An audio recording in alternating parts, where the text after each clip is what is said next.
When I walked into that courtroom, my granddaughter Hazel rolled her eyes at her husband Ethan as if I were just a nuisance, an old woman who had lost her mind. But when Judge Walter Simmons looked up from his papers and saw me, the world seemed to stop completely. "Mrs. Harriet Wright?" he murmured with wide eyes. "Is that really you?" A complete silence fell over the room while Hazel and her arrogant husband exchanged panicked glances. They didn't understand what was happening, but I did. Fate has curious ways of returning what one has sown throughout a lifetime. My name is Harriet Wright. I'm 75 years old and until 6 months ago was simply an ordinary grandmother. I would wake up every morning at 5 to prepare my coffee in the ceramic mug that my late husband George gave me on our 30th anniversary. I would water my roses while watching the sunrise from my kitchen window. A simple life, but one filled with small joys that kept me connected to the memories of better times. For over 50 years, I was the grandmother who sacrificed everything for my granddaughter Hazel. When my daughter and her husband died in that terrible car crash, Hazel was barely 3 years old. I didn't hesitate for a second to take care of her, despite no longer being young. I worked as a seamstress during the day and as a cleaner at night. On weekends, I sold homemade pies at the local farmer's market. Also, Hazel could attend good schools and have the life I never had. When she married Ethan, a man with calculating eyes and a smile that never reached his gaze, I swallowed my discomfort. I welcomed them for Sunday lunch with my best dishes and a smile that hid my concerns. My George had always been a good judge of character, and although he never met Ethan, I often wondered what he would have thought of him. After George's death 4 years ago, I expected that Hazel and I would grow closer. How wrong I was. Instead of finding comfort in each other, she began to see me as a burden. Her visits became mechanical, her calls more scarce. The way she looked at the house where I had raised her, where she took her first steps, where we celebrated all her achievements, changed completely. It was no longer a home full of memories, but an asset that could be sold. The greatest disappointment of my life happened on a rainy Tuesday in October. I had prepared meatloaf with mashed potatoes, the recipe Hazel had loved since childhood. I put out the embroidered tablecloth I had made when she entered college, and even bought a small bouquet of flowers to decorate the table. I wanted it to be a special afternoon, perhaps reminiscing about old times and reconnecting with the granddaughter I loved so much. When they arrived, Ethan walked in without knocking, as if he already owned the house. He sat in the armchair that had belonged to my George and turned on the television without even greeting me. Hazel carried a folder of documents and that distant look she had developed in recent years. A look that belonged to a stranger, not to the little girl who once held my hand with such trust and called me Grammy with so much affection. "Grandma, we need to talk," she said with a cold voice that sent chills down my spine. She sat on the edge of the sofa as if she didn't want to stay long. "Ethan and I have decided that this house is too big for you. You can't maintain it alone anymore." I felt my heart shrink as she continued. "We found a senior living facility for people your age. You'll have company, activities, medical assistance." "But Hazel," I replied with a trembling voice, "this is our home. Everything we built is here, all our memories." Ethan interrupted without taking his eyes off the television. "Memories are in your head, Mrs. Wright, not in the walls. You'll like the facility. It's modern, has a garden." What he didn't say, but his calculating eyes clearly revealed, was that they wanted my house. The house that George and I had built with so much sacrifice over decades. The house where we kept not just memories, but also a part of our souls. Hazel put the folder on the table. "We've already taken care of all the documentation, you just need to sign." Her voice was mechanical, as if she were talking about any contract, not about tearing her own grandmother away from the only place I had left in the world. When I refused to sign, the atmosphere changed quickly. Ethan turned off the television and looked at me with a coldness he had never before shown so openly. "Mrs. Wright," he said, adjusting his expensive tie, "you need to be reasonable. You can't continue living alone. Last week you left the stove on. It's dangerous." That was an outright lie. I had never left the stove on in my entire life. But at that moment, I realized they were willing to invent anything to get what they wanted. The Hazel I had raised would never have lied like this, but this woman in front of me, influenced by her ambitious husband, was capable of anything. That night, as I listened to Hazel and Ethan talking quietly in the living room about how to solve the problem I had become, I wondered what I had done wrong.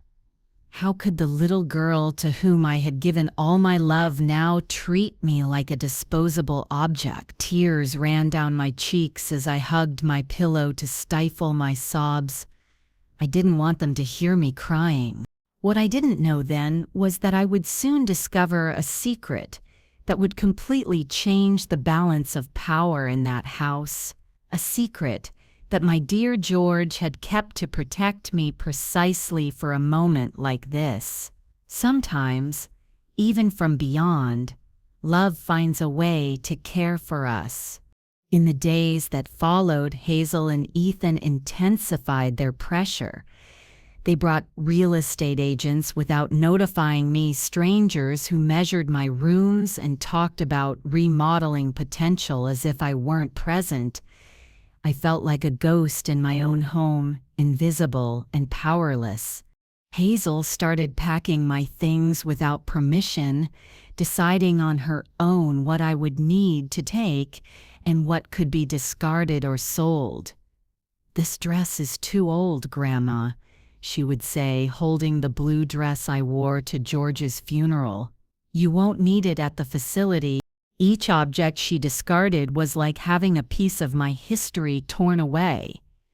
Old photographs, love letters that George had written to me, the books we read together on winter nights. For Hazel and Ethan, all of that was just clutter taking up space in the house they already considered theirs.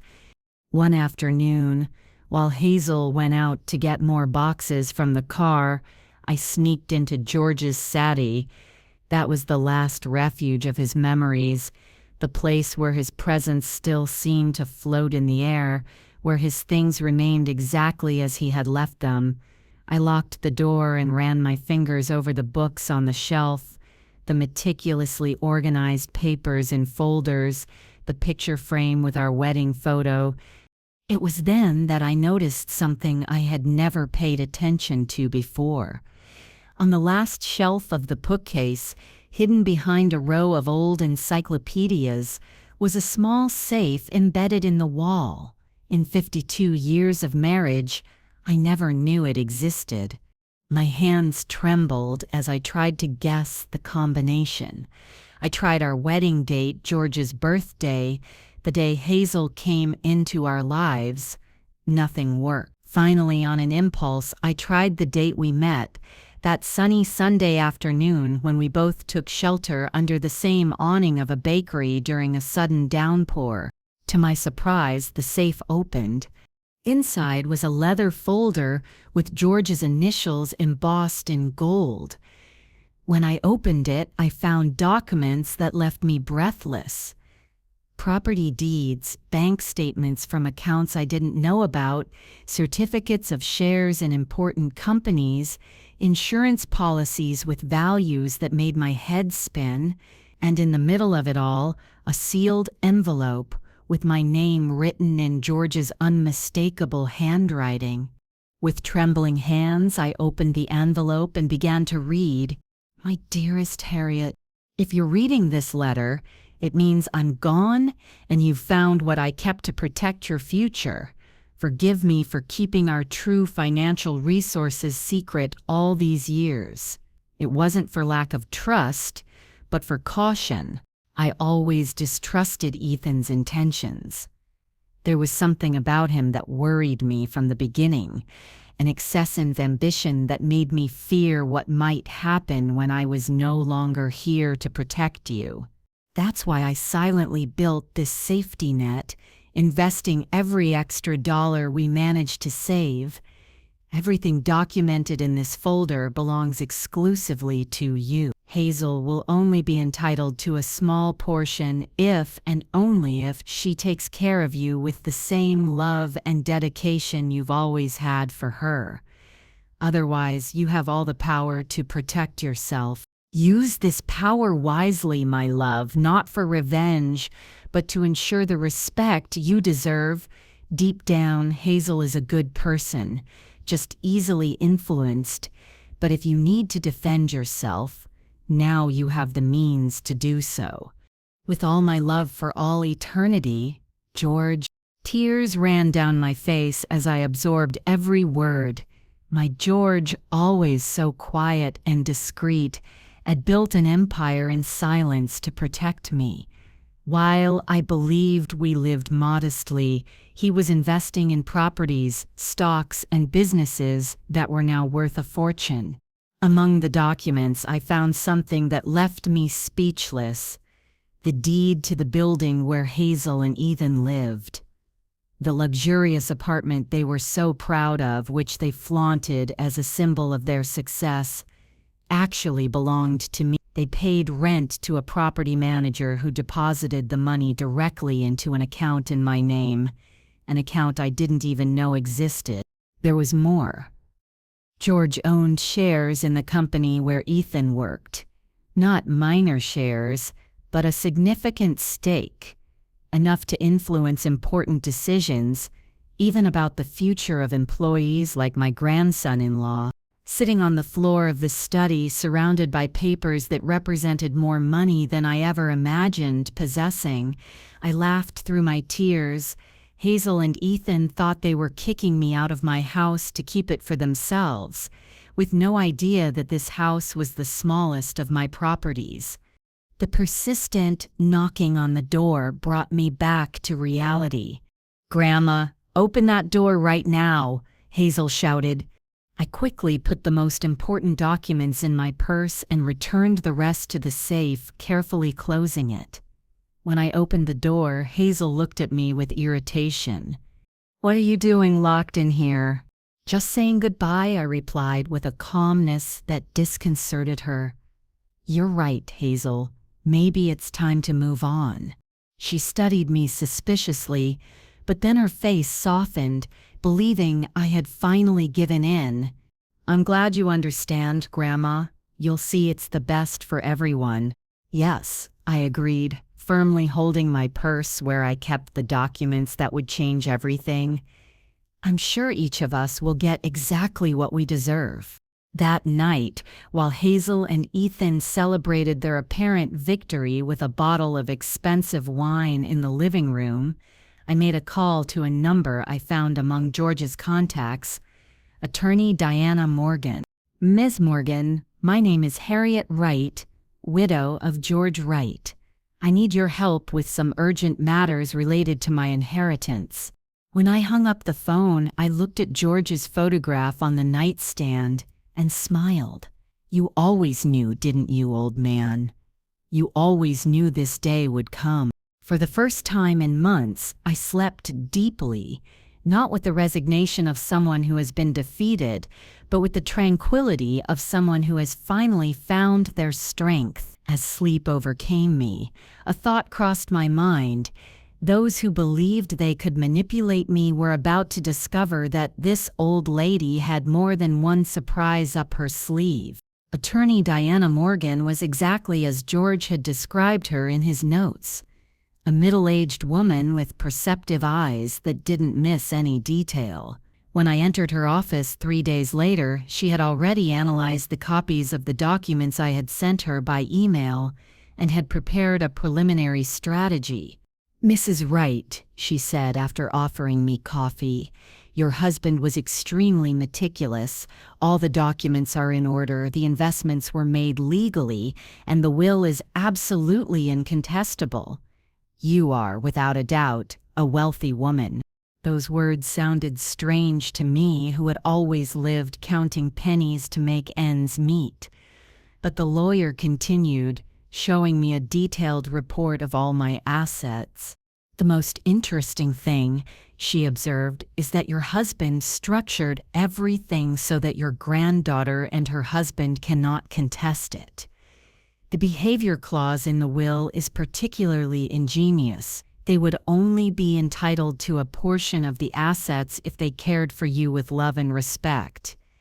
Considering what you've told me about their attempts to remove you from your own house, we can easily argue that this clause has been violated."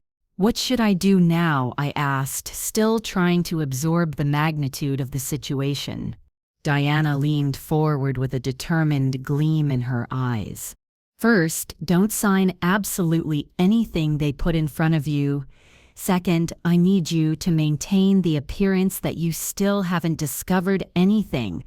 The more they expose themselves, the better for our case. And as for the house, let them think they've won for now. Pretend you're considering moving to the facility. Ask to visit the place. Question the costs. The more they reveal their true intentions, the more ammunition we'll have." I followed her instructions to the letter. During the following weeks, I allowed Hazel and Ethan to continue with their plans, feigning resignation, while secretly documenting every conversation, every veiled threat, every attempt to belittle me or make me appear incapable. Ethan even brought a doctor friend to evaluate my mental condition, a man who barely examined me for suggesting I might be developing dementia. I recorded the entire fraudulent consultation on my phone following Diana's instructions. Hazel, for her part, intensified her efforts to empty the house. Boxes and more boxes of my memories were packed, labeled and sent for donation, or simply discarded. It hurt to see my memories being treated with such contempt, but I remained firm, knowing that each of their acts only strengthened my case. One afternoon, while Hazel was cataloging my belongings in the living room, I let slip some information as if I didn't care. "You know, Hazel, I was thinking of giving you my pearl necklace before going to the facility. It was your great-grandmother's after all." She stopped what she was doing, visibly interested. "The pearl necklace, the one you kept in the wooden box." "Yes, but I can't find it. Have you seen it anywhere?" Hazel blushed slightly. "No, I don't know what you're talking about." "It's strange," I continued innocently. "I also can't find the sapphire earrings your grandfather gave me on our 40th anniversary. I hope they haven't been lost in the move." I saw the discomfort in her eyes, the momentary guilt that was soon replaced by a poorly crafted excuse about having stored my jewelry in a safe place.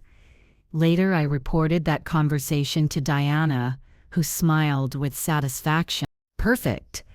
We're building a solid case of financial abuse." The decisive moment came when, following Diana's advice, I asked to visit the facility before making my final decision. Hazel and Ethan took me one Sunday, showing me a place that looked more like a warehouse for the elderly than the paradise they had promised. Tiny rooms, overworked staff, and a smell of disinfectant that barely disguised the odor of urine in the environment. "Isn't it wonderful, Grandma?" Hazel asked with forced enthusiasm. "Look, it even has a community TV room." I observed the depressing room where half a dozen elderly people stared blankly at an old television and felt my stomach turn. How much does this place cost? I asked. Ethan quickly replied, Don't worry about that. We'll sell your house, and the money will be more than enough to cover the costs for many years. And if I live longer than the money, the silence that followed was answer enough. They hadn't thought about that, or worse, they had thought and didn't care. Back home, I remained silent while they animatedly discussed their plans to remodel the house as soon as I left. They talked about tearing down walls, modernizing the kitchen, transforming my bedroom into a home office for Ethan. And Grandpa's study? I asked suddenly. Hazel hesitated. Well, we were thinking of turning it into a guest room or maybe a larger closet. I see, I replied, looking out the car window to hide the pain in my eyes. That night, I called Diana and told her, I'm ready, let's go ahead with the plan. 2 days later, Hazel and Ethan appeared with the final papers for the transfer of the house and my admission at the facility. A man in a suit accompanied them, supposedly their lawyer, whom I later discovered was just a friend of Ethan's who worked as a real estate consultant. Grandma, we've brought the documents for you to sign, Hazel announced, spreading papers on the kitchen table. As soon as you sign here and here, we can finalize your move to the facility. We've already reserved a spot for next week. I looked at the papers calmly, pretending to study them while I heard the doorbell ring. Who could that be? Asked Ethan, irritated by the interruption. It must be my friend Margaret, I replied innocently. I asked her to come help me with some things.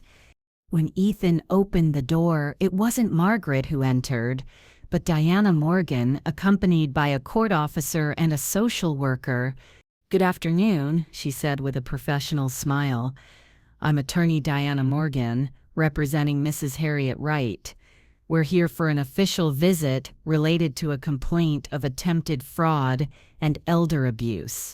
The color drained from Hazel's face while Ethan tried to maintain his composure. There must be some mistake, he said, extending his hand, which Diana completely ignored. We're just helping my grandmother-in-law move to a place more suitable for her age. Interesting, replied Diana, pointing to the papers on the table. Then I can assume these documents were reviewed by an independent lawyer representing Mrs. Wright's interests. The silence was deafening. I would also like to inform you, Diana continued, that we have reason to believe that jewelry and valuables belonging to Mrs. Wright were removed from this residence without her authorization. The court officer has a warrant to verify those items. It was then that I saw something I'll never forget. The exact moment my granddaughter realized her plan was crumbling. Her eyes widened in panic, then narrowed in anger, and finally filled with tears when understanding hit her. Grandma, she whispered, what have you done? I rose slowly, feeling a strength I didn't know I possessed. What have I done, Hazel? I've defended myself, just as your grandfather knew I would one day need to do. The court officer and the social worker began documenting the state of the house, photographing the stacked boxes, the partially emptied rooms, the unsigned transfer papers on the table. Diana remained by my side, a calm and authoritative presence that exuded confidence. Mrs. Wright, said the social worker, do you feel coerced to leave your residence against your will? Yes, I responded firmly.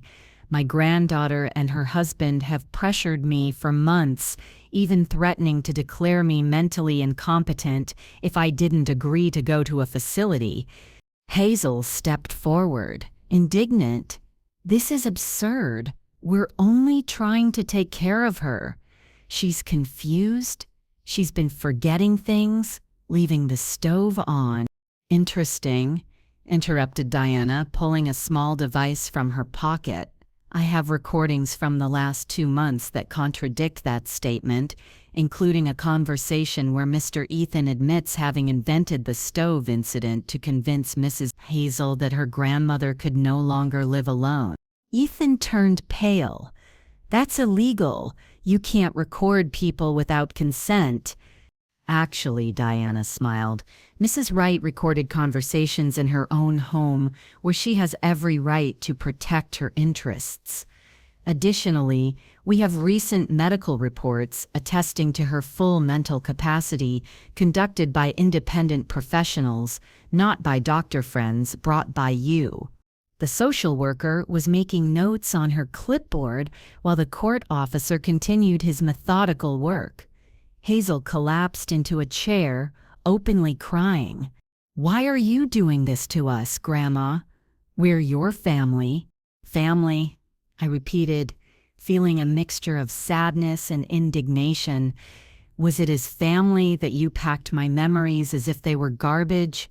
Was it as family that you took your great-grandmother's jewelry without permission? Was it as family that you and Ethan planned to abandon me in a substandard facility to keep my house? "It's not like that," she sobbed. "Ethan convinced me it was best for you. He said you were losing your memory, that it was dangerous for you to live alone. And you believed him instead of trusting your own grandmother?" I asked, feeling my heart breaking again. "Do you know me so little?" Ethan, realizing the situation was out of control, tried to regain his authority. "This is a misunderstanding that we can resolve as a family. We don't need lawyers or court officers. Mrs. Wright, we always wanted the best for you." "The best?" Diana intervened.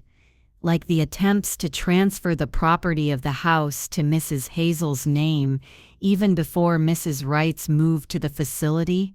Or the unauthorized withdrawals from Mrs. Wright's bank account in recent months?" Hazel's eyes widened. "I don't know what you're talking about, Grandma. I swear I didn't take your money." "No, you didn't take it," I replied calmly, "but Ethan did. I have bank statements showing transfers made with my card to a joint account of yours on dates when I wasn't even home." Ethan adjusted his tie, visibly uncomfortable. "There must be some mistake."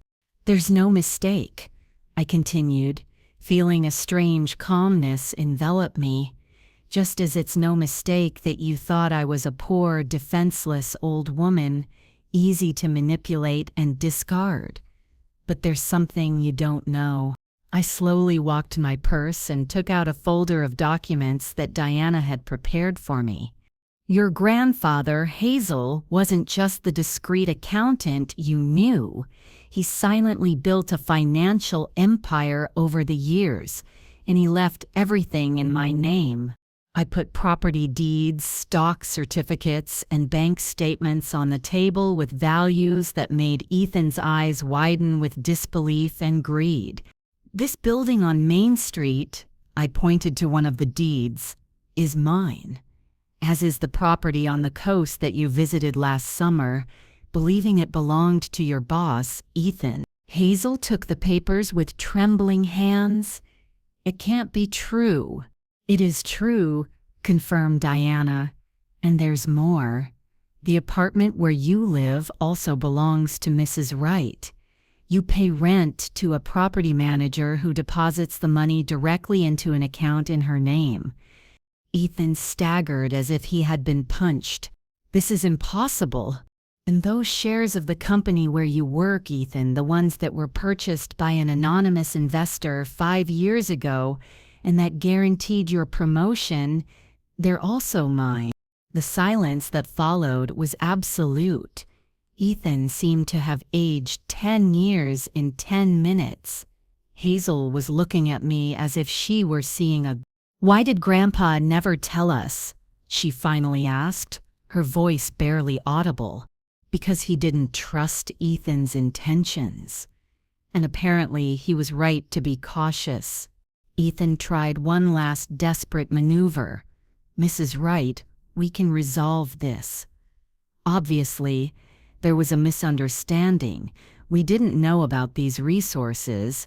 We were only concerned about your safety. If you have so many means, we can find a better, more luxurious place." "I'm not interested in any better place," I replied firmly. "This is my house, and here I'm going to stay."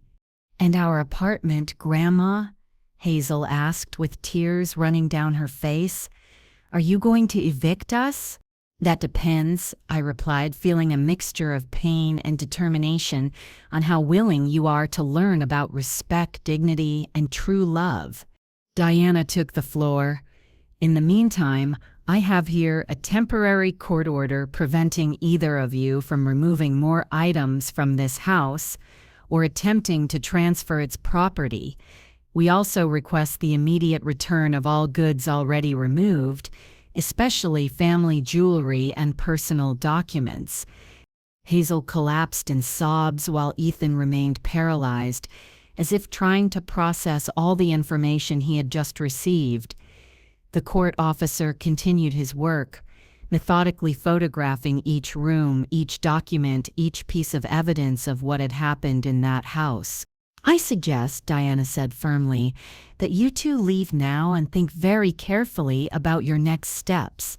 We are prepared to take this case forward with all its legal consequences unless we reach an agreement that fully respects the rights and wishes of Mrs. Wright."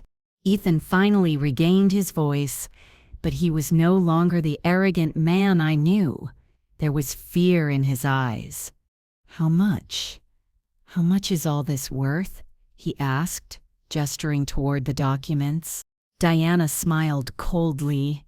"Much more than you could ever pay in a lifetime of work, Mr. Ethan. Now I suggest you leave." When the door closed behind them, I felt my legs weaken. Diana helped me sit on the sofa, where I collapsed, emotionally exhausted.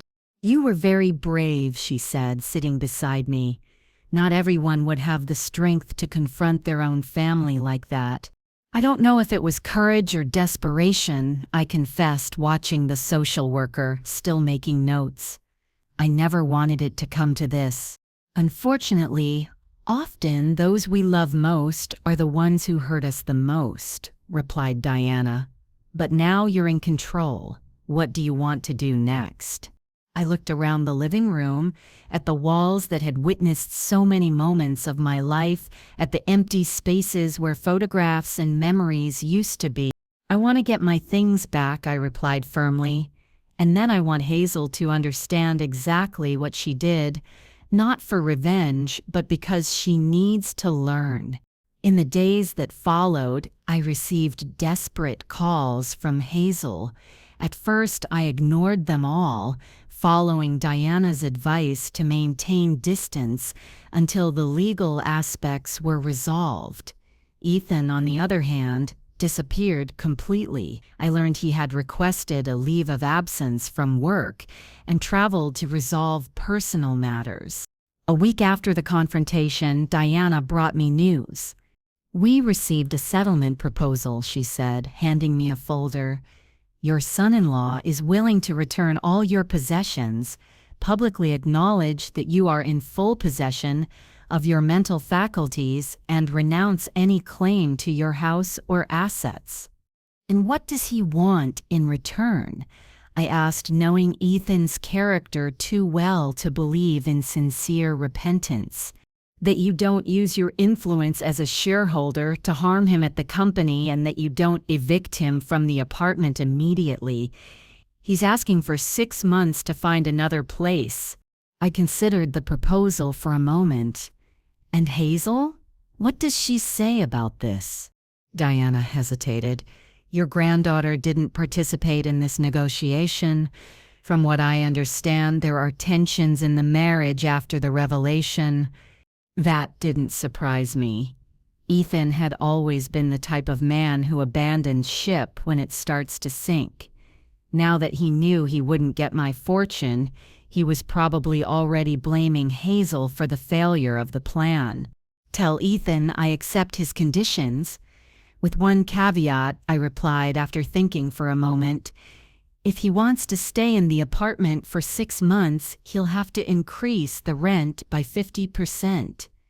After all, he now knows who the true owner is. Diana smiled. It will be my pleasure to convey your message. 2 weeks later, I received an unexpected visit. Hazel was at my door, alone, with deep circles under her eyes and a face marked by sleepless nights. "May I come in?" she asked timidly, so different from the arrogant woman who had tried to kick me out of my own house. I opened the door silently and let her in. She was carrying 2 large boxes, which she carefully placed on the living room table.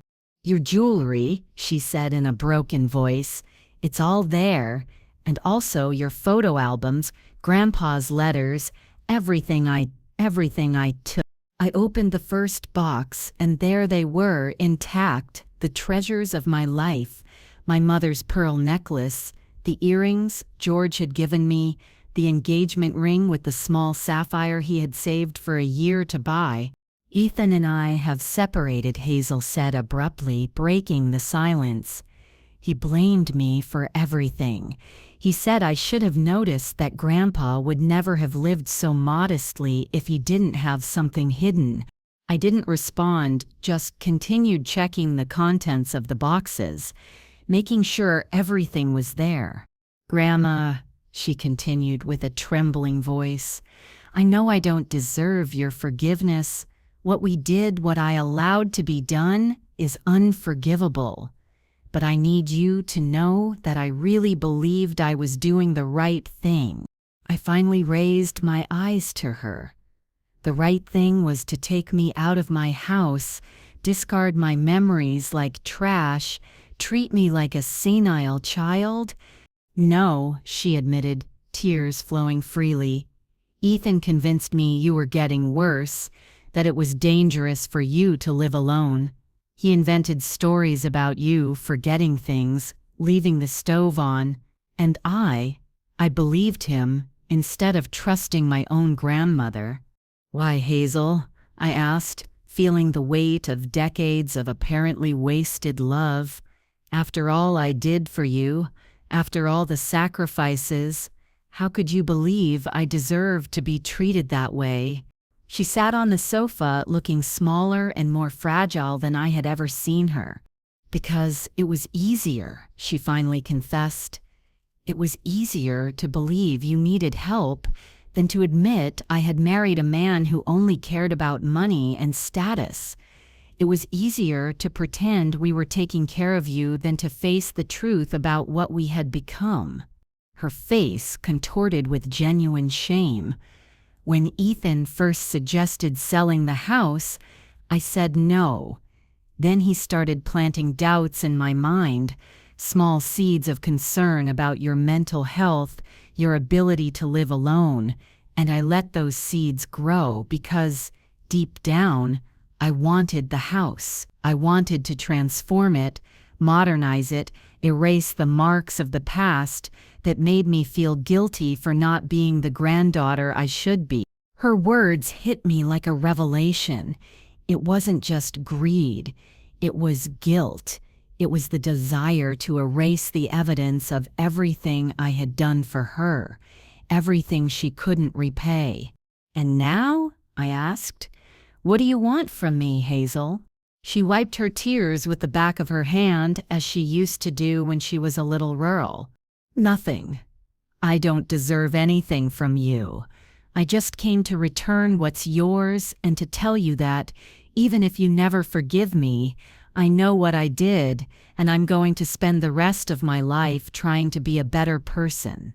I looked at my granddaughter, for despite everything, she was still my granddaughter, and I saw something I hadn't seen in years.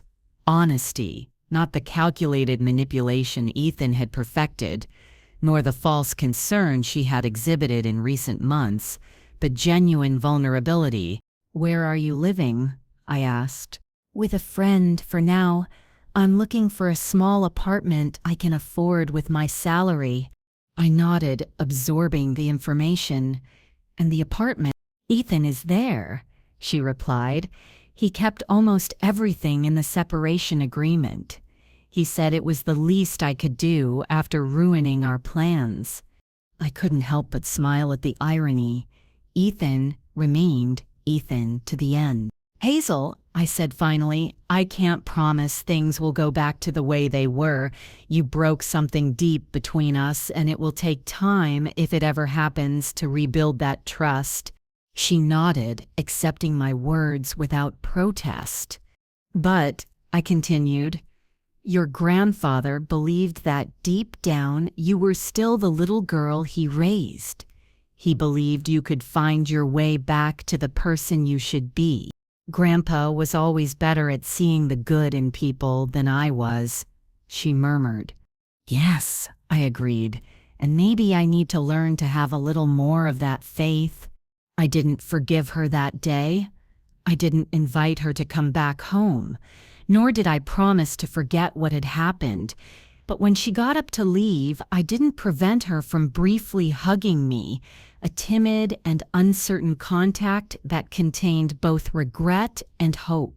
After she left, I sat alone with my recovered jewelry and the pain of a betrayal that was still very fresh.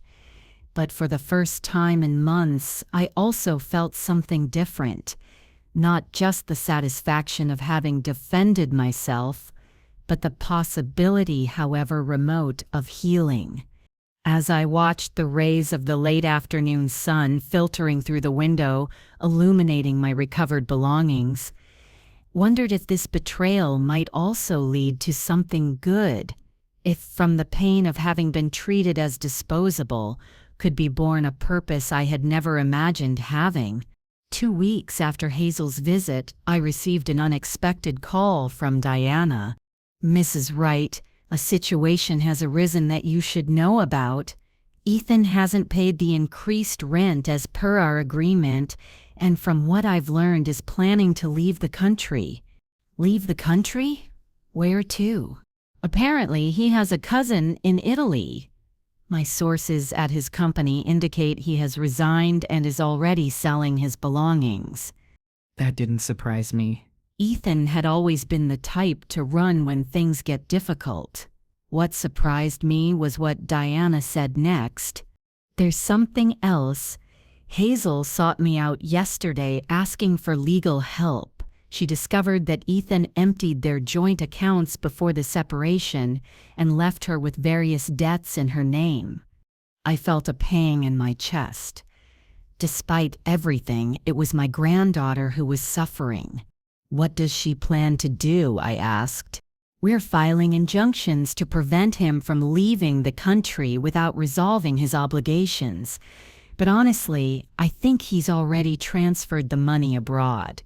Hazel is practically bankrupt, as well as in debt.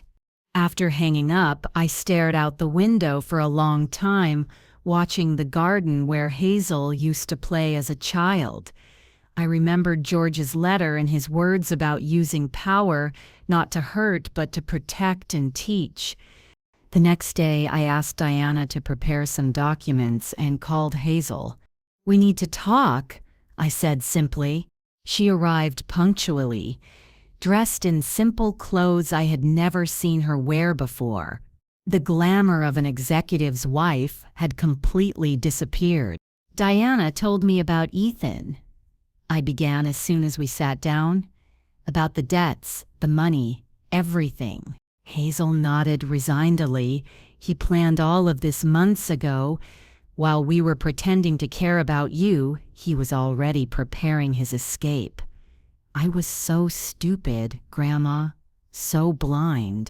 Many intelligent women are deceived by men like Ethan, I replied. Don't blame yourself for that. Blame yourself for what you did to me, not for what he did to you. She lowered her eyes, accepting the harsh truth in my words. I have a proposal for you, I continued, sliding a folder across the table.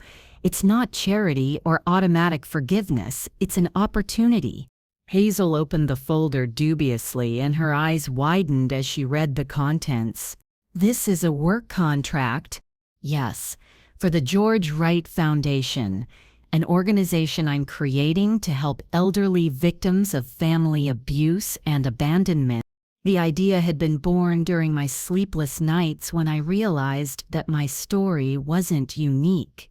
How many other elderly people were being manipulated by greedy relatives? How many were being forced to leave their homes, to give up their lives without having the luck I had of counting on a cautious husband? "You want me to work for you?" Hazel asked, confused. "I want you to work for the foundation. Your knowledge in administration will be useful. The salary is modest but fair, and there's a housing clause. You can occupy the small apartment at the back of this house, which will save you on rent while you reorganize your life." "Why?" she whispered. "Why would you do this for me after everything?" I stood up and walked to the window, looking at my garden blooming under the afternoon sun. "I'm not doing this for you, Hazel. I'm doing it for the woman you can become, for the granddaughter your grandfather believed you still were deep down. And I'm doing it for all the elderly who weren't as lucky as I was, who don't have a way to defend themselves." I turned to face her. "Your work will be arduous and often painful. You'll hear stories that will remind you of what you yourself tried to do to me. You'll have to look into the eyes of people who were betrayed by those who should have loved them. And perhaps through that work, you'll truly understand what you tried to do." Hazel held the contract with trembling hands. "I don't know if I deserve this opportunity." "You probably don't," I replied honestly. "But your grandfather always said that forgiveness isn't something you earn, it's something offered. I'm not ready to forgive you completely, but I'm willing to offer a path." In the months that followed, I transformed my pain into purpose. With Diana's help, I created the George Wright Foundation, using part of the fortune my husband had accumulated to defend those who couldn't defend themselves. We bought a large house near mine and transformed it into a center for legal and emotional support for vulnerable elderly people. Hazel, true to her word, worked tirelessly. At first, the other employees at the foundation treated her with distrust. Everyone knew our story, which I never tried to hide, but with time, her genuine dedication began to earn respect. The path to redemption wasn't easy for her. There were days when she came home for the small apartment at the back of my house had become her home, with red eyes from crying after hearing particularly painful stories of abandoned or exploited elderly people. "How can you look at me every day knowing what I tried to do?" she asked me one night when we met in the shared kitchen. "Because I see you're trying to change," I replied simply. "And because your grandfather believed you could be better." Ethan never returned. We learned through contacts at the foundation that he had settled in Italy and was already involved with another woman, a wealthy widow. By coincidence or pattern, part of me wondered if I should warn her, but another part knew that some predators are only stopped when they find prey that bites back. A year after the creation of the foundation, I received an honor I never expected, a Human Rights Award for our work with vulnerable elderly people. The day of the ceremony, as I prepared to give my speech, I looked at the audience and saw Hazel in the front row, applauding with tears in her eyes. That night, after the ceremony, as we walked through the garden of my house, our garden as I was beginning to think of it, Hazel handed me a small package. "What is this?" I asked. "Open it," she replied nervously. Inside was a handmade book. On the pages, Hazel had pasted old photographs of our family, many of the same photos she had packed so carelessly a year earlier, but now each one came with a handwritten letter, remembering the moment captured and reflecting on the meaning of those memories. "I spent months looking for these photos," she explained. "Some were with Ethan, others with friends I'd given them to without thinking. I wanted to gather our memories together again, not to erase them, but to honor them. I paged through the book carefully, feeling the weight of decades of family history in my hands. On the last page was a recent photo of the foundation, with the entire team gathered in front of the building, and below a simple inscription. For my grandmother, who taught me it's never too late to start again, and for my grandfather, who always knew I would find my way back. That night, for the first time in more than a year, I hugged my granddaughter without reservations. It wasn't complete forgiveness. Some wounds are too deep to heal completely, but it was a beginning, an acknowledgement that we were both changing, growing, learning to be a family again, this time based on mutual respect instead of obligation. As we watched the stars from our shared garden, I thought of George and how he had planned all of this. Not just the financial protection, but also the possibility of redemption. He knew our granddaughter better than either of us. He knew she might get lost, but he also believed she could find her way back to the light. 18 months after the creation of the foundation, I received news that would change everything again. One of the volunteer lawyers who worked with us sought me out with a grave expression. "Mrs. Wright, we found something you should see," he said, handing me a folder. During our investigation for Mrs. Olivia's case, we discovered that the same scheme was used against several other elderly women, and guess who's behind it all? I opened the folder and felt my blood freeze. There was Ethan using another name but unmistakable in the surveillance photographs. He had secretly returned to the country and was operating a sophisticated scheme to deceive elderly widows, making them sign documents that transferred their properties to shell companies. "He's back," I murmured, "and he's doing the same thing to other women." The lawyer nodded grimly. "We've already informed the authorities, but we need someone who knows him to make a formal identification, someone who can testify about his methods and personality." That night, I talked with Hazel about the discovery. She paled when she saw the photographs and documents. "He hasn't changed at all," she said bitterly. "He just found new victims." "The authorities want us to testify against him," I explained. "I've already decided I'm going, but you don't need to get involved if you don't want to." Hazel looked at me with a determination that reminded me of myself. "No, Grandma, I need to do this. I need to confront him, not just for us, but for all those women." In the weeks that followed, we worked with the police and the district attorney's office, providing detailed testimonies about Ethan's methods. The subtle manipulations, the small lies that gradually escalated to complete fraud. Hazel, in particular, was crucial in explaining how he had convinced her to participate in the plan against me, how he planted doubts and insecurities, how he gradually isolated his victims.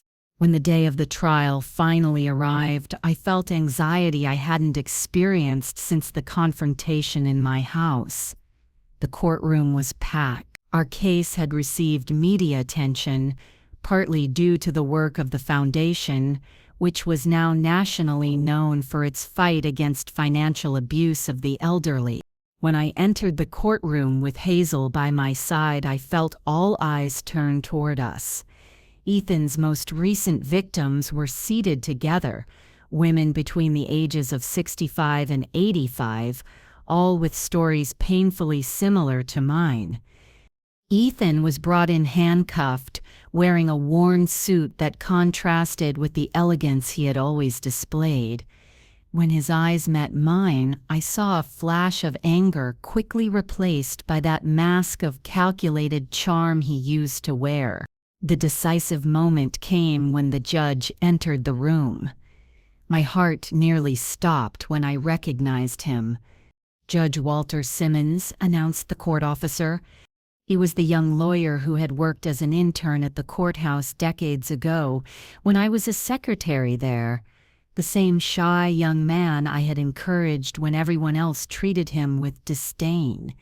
The boy I would bring coffee to on nights when he worked late studying for his exams.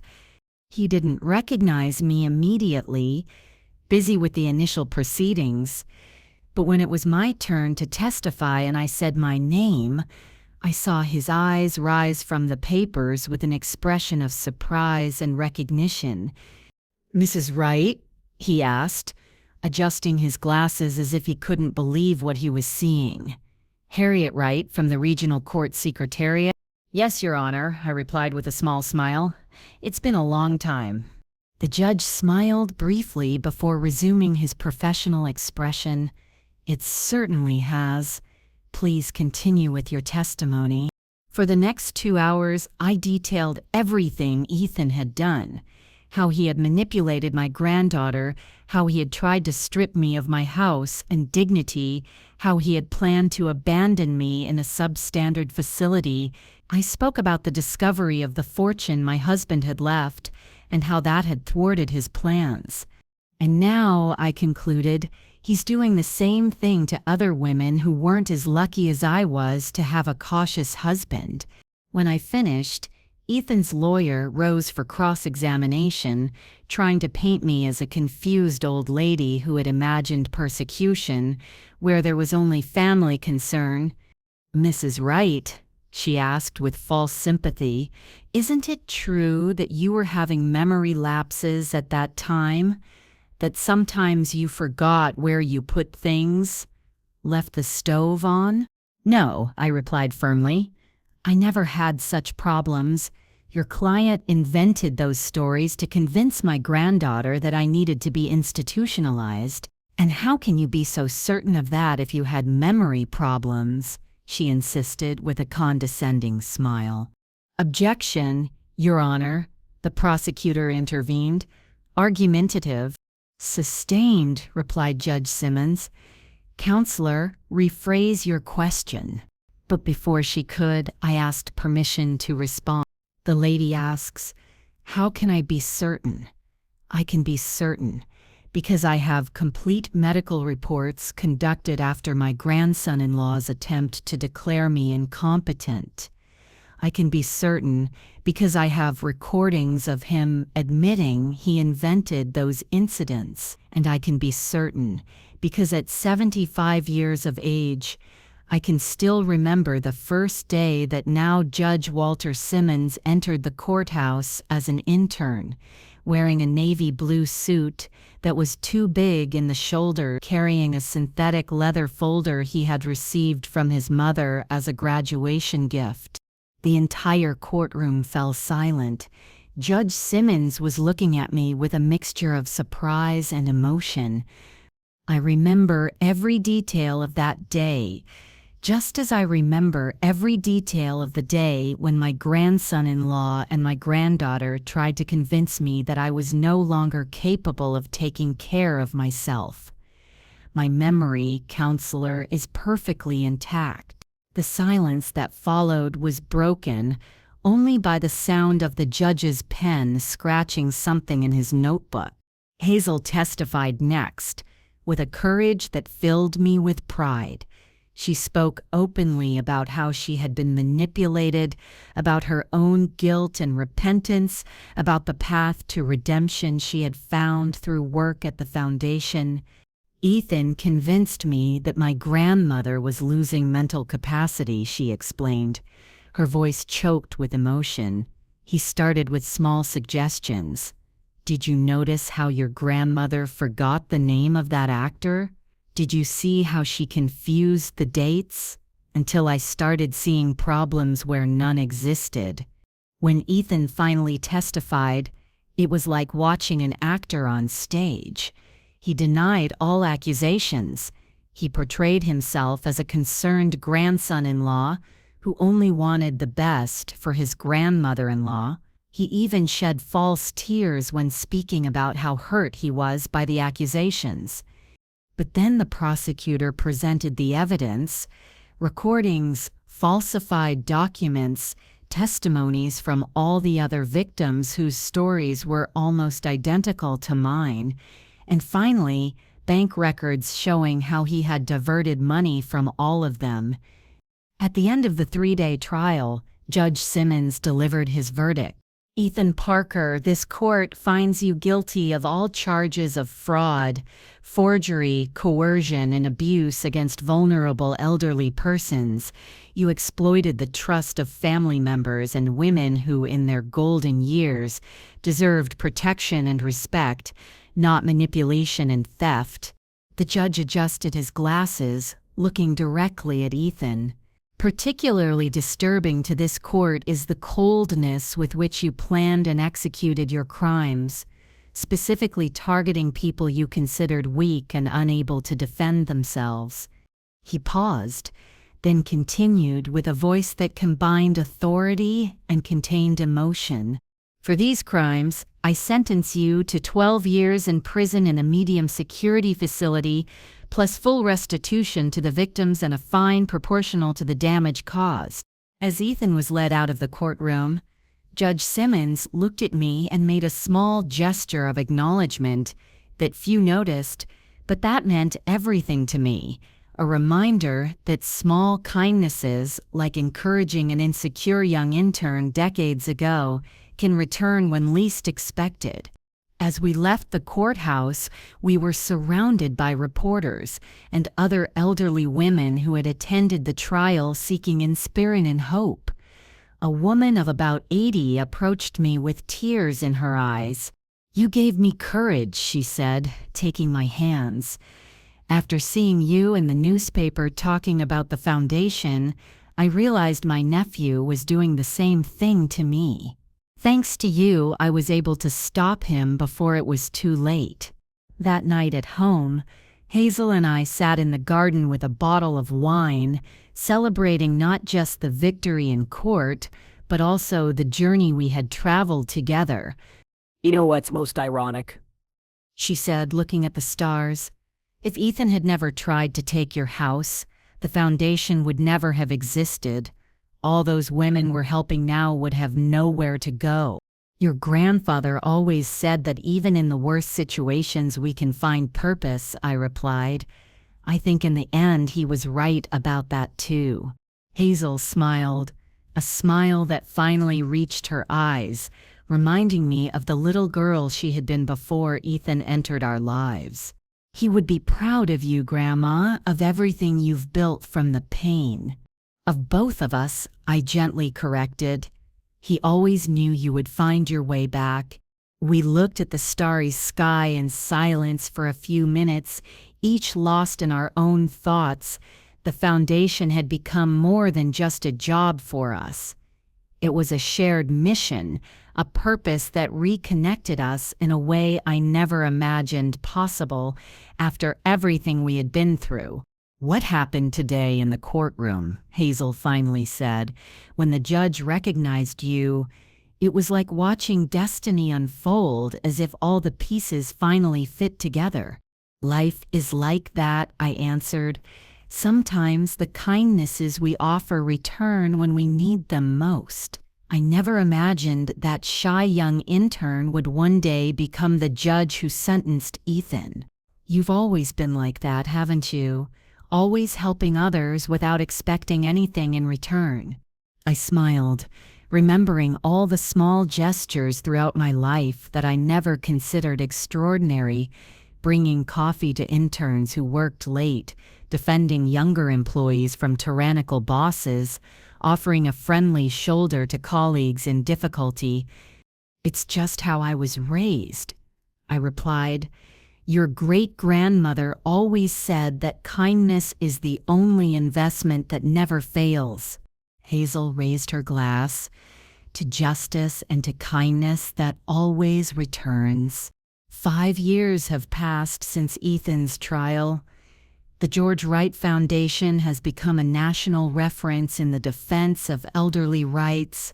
What began as a small legal support office has expanded to 3 units in different cities, offering not just legal assistance but also psychological support, social activities, and more recently, temporary housing for elderly people in vulnerable situations. On a sunny spring morning, I was sitting in the Foundation's garden, watching a group of ladies participating in a Tai Chi class when Hazel approached with an envelope in her hands. "It arrived today," she said, handing me the envelope with the seal of the Department of Justice. "I think it's what we've been waiting for." With hands slightly trembling with age, now at 80, I already felt the weight of the years in my joints. I opened the envelope and read its contents. "It's been approved," I announced, feeling a lump in my throat. "The Right Act for the Financial and Psychological Protection of Vulnerable Elderly Persons was signed yesterday." Hazel sat beside me, her eyes shining with contained tears. "We did it, Grandma. We really did it." The project, the result of 3 years of tireless work with legislators and organizations for the defense of elderly rights, created stronger legal mechanisms to protect people over 65 against financial and psychological abuse, especially those perpetrated by family members. It was the culmination of everything we had learned from our own painful experience, transformed into an instrument that could prevent thousands of other elderly people from suffering the same ordeal. "Your grandfather would be so proud," I murmured, carefully putting the letter back in the envelope, not just of us, but of how his vision allowed us to create something so much bigger than ourselves. Hazel took my wrinkled hand in hers. At 55, she had become a strong and compassionate woman, completely different from the manipulated and insecure person who had almost evicted me from my own house. Her work at the Foundation had transformed her, just as it had transformed me. "I have something to show you," she said, helping me to my feet. "A surprise we're preparing for the Foundation's anniversary celebration." We walked together to the new wing of the main building, which had been kept closed for the past few weeks during renovations. Hazel opened the door and led me inside. The walls, previously empty, were now covered with photographs, dozens of them carefully framed. They were faces of elderly people we had helped over the years, each with a small plaque briefly telling their story. "This is the Hall of Stories," Hazel explained. "We want everyone who visits the Foundation to see the faces and know the stories of the people we help, to understand that each elderly person is not just a case, but an entire life of experiences, memories, and dignity." In the center of the main wall was an empty space waiting for a larger picture. "And here," she continued, "your photograph will go, Grandma, with the story that started all this." I felt my eyes fill with tears. I don't know if I deserve such a prominent place.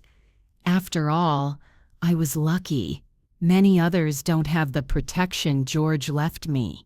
"That's exactly why your story needs to be told," Hazel insisted, "to show that resistance is possible, that it's never too late to stand up for yourself, and that even the worst betrayals can eventually lead to something good."